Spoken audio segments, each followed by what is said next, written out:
Bom dia, senhor presidente. Bom dia, colegas parlamentares. Quero cumprimentar todos e todas que acompanham esta sessão, os funcionários da casa.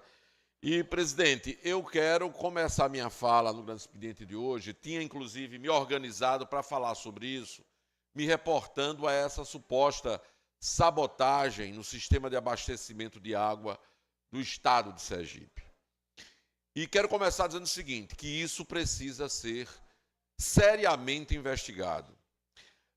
A investigação sobre essa denúncia que aparece em relação à sabotagem precisa acontecer. E eu, inclusive, quero propor que haja um acompanhamento, inclusive externo, dos mais variados órgãos fiscalizadores em relação a esta denúncia de uma possível sabotagem ao sistema de abastecimento de água no nosso estado. Isso é muito sério.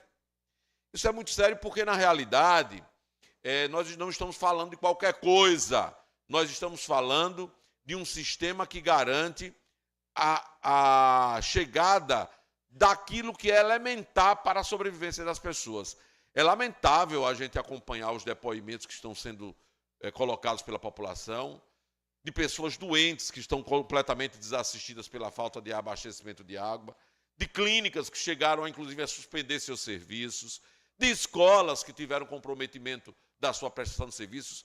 É o caos que se estabelece quando nós temos esse tipo de sistema deixando de atender a população. Então, eu quero primeiro começar dizendo, a denúncia de uma suposta sabotagem precisa ser investigada com profundidade, com seriedade, agora com a participação dos vários órgãos fiscalizadores, porque a população vai querer saber o resultado dessa investigação. E eu digo isso por quê? Porque eu acompanho os problemas de abastecimento de água em Sergipe há muito tempo. O vereador Miltinho fez referência aqui, desde a década de 90, que existe todo um processo, e a gente esteve nas trincheiras da rua lutando contra isso, um processo de avanço aqui no Brasil para a privatização de setores estratégicos para o nosso desenvolvimento e de setores estratégicos para a vida da população, como é o caso do abastecimento de água. E eu acompanho desde lá, primeiro como cidadão interessado, depois como dirigente sindical, depois como vereador, como deputado, e sempre acompanhando o que os trabalhadores do sistema de abastecimento analisavam e denunciavam. E, meus amigos, sabotagem contra o serviço de abastecimento de água nesse estado não é novidade. Não é novidade. Quantas são as denúncias? Os senhores sabem quantas denúncias têm registradas de desvio de água feito para beneficiar grandes proprietários de terra? Os senhores acompanharam isso? Acho que todo mundo aqui acompanha. É que não tem repercussão. Porque os beneficiados pela sabotagem terminam tendo costas muito largas. Então, sabotagem, usar a sabotagem agora como argumento para justificar a falta de água, eu acho que é inapropriado, mas defendo que se faça uma profunda investigação em relação a essa denúncia. Defendo. E defendo, inclusive, que haja um acompanhamento externo. Porque há muita gente se beneficiando de muita sabotagem que historicamente é feita no sistema de abastecimento de água no estado de Sergipe. Mas eu quero chamar a atenção dos colegas e da sociedade para algo que teve pouca repercussão nessa casa. O Sindisan, que é o sindicato que representa os trabalhadores dessa área de serviço, fez publicar uma nota, divulgou uma nota pública, analisando essa situação da denúncia de uma possível sabotagem. E vejam, também o Sindisan pede que a investigação aconteça. Também o Sindisan pede. Mas o Sindisan chama a atenção para coisas que eu quero aqui dizer. Estão tentando criar uma cortina de fumaça para justificar a incapacidade técnica da Iguá em resolver os problemas de abastecimento de água no estado de Sergipe. Essa é a denúncia que aparece na nota pública do Sindisan. que eu quero depois pedir que os colegas que ainda não tiveram a oportunidade de ler, leiam, porque ela é mais do que uma nota pública, ela é uma nota técnica produzida por quem, historicamente, botou para funcionar essa rede de abastecimento, conhece com profundidade essa rede de funcionamento de abastecimento de água e faz uma denúncia muito séria, que isto é uma cortina de fumaça. E apontam por quê. Vejam, dizer, por exemplo, que a falta de água na zona de expansão, Mosqueiro, Santa Maria, Rubalha adjacências, está associada à quebra de um registro. Eles chamam isso de um absurdo técnico. Porque eles dizem lá, com todas as letras, que o sistema que abastece essa região é composto por adutoras provenientes de 3 frentes: Poxim, São Francisco e Cabrita. A rede que dizem que foi vandalizada representa menos de 20% do volume destinado àquela área. Então, o que eles dizem é o seguinte: ainda que tivesse havido sabotagem nesse registro, nós não teríamos o desabastecimento que assistimos aqui. Porque isso representa menos de 20% do volume de água que abastece aquela área. E o que é que se oculta com isso? É que os outros 80% de abastecimento dependem do sistema de bombeamento conhecido como E3. E a Iguá enfrentou problemas críticos nas bombas desse sistema e não fez os reparos em tempo hábil. Faltou habilidade técnica da Iguá para fazer a recuperação dessas bombas. Mas os experientes técnicos da DESO sempre lidaram com problemas dessa natureza. E o que faziam? O famoso remanejamento. Eles sabiam exatamente como remanejar o sistema de forma a não criar o caos que nós estamos vivendo. O que é que está faltando hoje na Iguá? É falta de capacidade técnica, porque era para salvar. Botam quem não tem capacidade técnica, com muito dinheiro, e não resolve os problemas. Pelo contrário, agravam ainda mais os problemas. Falta know-how, portanto, para que eles possam fazer esse circular das bombas de abastecimento, que era feito com muita propriedade, já há muito tempo, pelos funcionários da DESO, né? Nessa questão do abastecimento de água. Então, vejam, eu acho que sim, precisa haver um esclarecimento à população. Agora, eu acho que a população tem que exigir. Eu vou estar do lado da população para exigir a investigação e o esclarecimento em relação à suposta sabotagem. E isso precisa ser devidamente desnudado. Agora, é preciso que a população conheça a realidade do funcionamento do sistema, que sempre lidou com sabotagens, sempre lidou com problemas em válvulas de abastecimento, mas também sempre soube fazer o remanejamento necessário para que as coisas fossem resolvidas de modo menos trágico em relação ao que nós estamos vivendo nesse momento no nosso estado.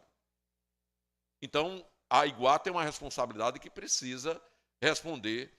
E aí eu queria, presidente, ainda dizer que além dessa providência de acompanhar a investigação, de dar retorno à população, houve realmente sabotagem? Quem foi o responsável? Onde foi? Quem se beneficiou? E isso tem que ser respondido à população. Não basta chegar e dizer, houve sabotagem, criar uma cortina de fumaça para esconder os verdadeiros problemas e depois deixar por isso mesmo. Não, agora eu acho que precisa, sim, ter uma investigação profunda, séria, controlada pela sociedade, porque, atenção, esse patrimônio é nosso. A água é nossa. Se alguém está se beneficiando, sabotando, nós queremos saber. E se alguém está se beneficiando com lucro, a gente também quer saber.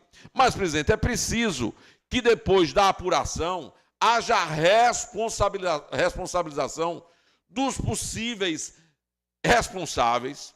E no caso desse desabastecimento, eu quero reivindicar aqui, inclusive com base no direito coletivo.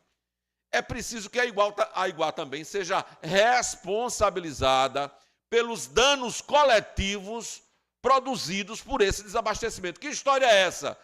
De ter uma série de prejuízos para a população e a população não sofrer as consequências, o responsável não sofrer as consequências disso. Tem que ter responsabilização também para os possíveis danos coletivos que têm sido produzidos em função do desabastecimento. Eu quero também propor, senhor presidente, que haja imediatamente a apresentação de um plano transparente e eficaz de regularização do abastecimento, com multas previstas para o seu descumprimento. Porque não pode ficar essa imprevisão, essa insegurança social diante de um direito vital, que é o direito de acesso à água. É preciso que haja também a apresentação desse plano de recuperação desse desabastecimento, com garantia de pagamento de multa à empresa se ela não cumpriu o plano com prazos fixados. Por que é que o usuário do sistema de abastecimento de água, quando atrasa o pagamento, imediatamente paga a multa? Se atrasar mais, ele tem um corte para reinstalar, tem que ter pagamento. E a empresa se dá o luxo de não oferecer o serviço, cobrar pelo serviço, e não sofre nenhuma consequência. É brincadeira. É isso que é a privatização. É isso que é a privatização. Então é preciso responsabilizar também essa empresa. Eu quero também que exista, e aí com base até no Código de Defesa do Consumidor, quero reivindicar a apresentação de um plano de compensação à população pelos prejuízos sofridos. Um plano de compensação ao povo que está sofrendo, retornando à pré-história, com lata d'água na cabeça, com banho de cuia, com falta de atendimento adequado. Tem que ter um plano de compensação ao povo de Sergipe. É preciso também, gente, aqui, vamos botar o dedo na ferida, que muita gente não quer botar, eu vou botar. É preciso cobrar do governo do Estado a sua parcela de responsabilidade nessa situação. Porque, vejam, o governo já vai abrindo mão paulatinamente da sua obrigação de gerir. Ele foi eleito para gerir. Vai abrindo mão na medida que privatiza, terceiriza. Mas acontece que ele é o poder concedente. E concedendo o direito aí para essa exploração, ele não abre mão. Ele continua com obrigações, como a de fiscalizar a oferta do serviço. Continua com a obrigação de garantir a qualidade do serviço prestado. Não é só da Aiguá que nós temos que cobrar, não. Nós temos que cobrar também do governo do Estado, que é o poder concedente e que continua com obrigações de fiscal e de garantidor da oferta qualificada do serviço. Que história é essa de se elege governador e depois diz, não, você que se vire. Privatiza, você que se vire. Não. É preciso cobrar do governo do Estado.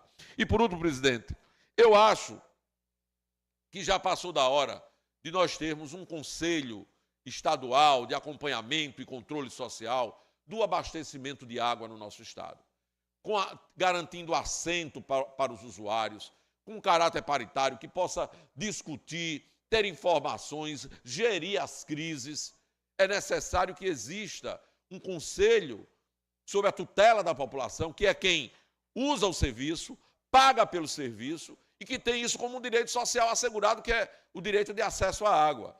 Então, é necessário que, para garantir transparência, para garantir a efetividade do serviço, exista também esse conselho estadual. Então, eu estou aqui apresentando, eu sei que nós estamos numa construção importante para termos aqui um momento de discussão específico sobre isso, e eu já me antecipo colocando aqui algumas sugestões que acho que são importantes para que nós possamos enfrentar esse momento difícil, evidentemente não torcendo para quanto pior, melhor. Pelo contrário, diferente de talvez alguns que queiram fazer disso uma plataforma eleitoral, eu não acho que o direito de acesso à água possa ser transformado numa plataforma eleitoral. Eu acho que nós temos que trabalhar para resolver o problema. Torcer para que o governo do Estado atue bem, torcer para que a Aiguá se qualifique e garanta o abastecimento de água ao povo sergipano, porque o povo merece. Era isso, presidente. Agradeço pela oportunidade. Muito obrigado.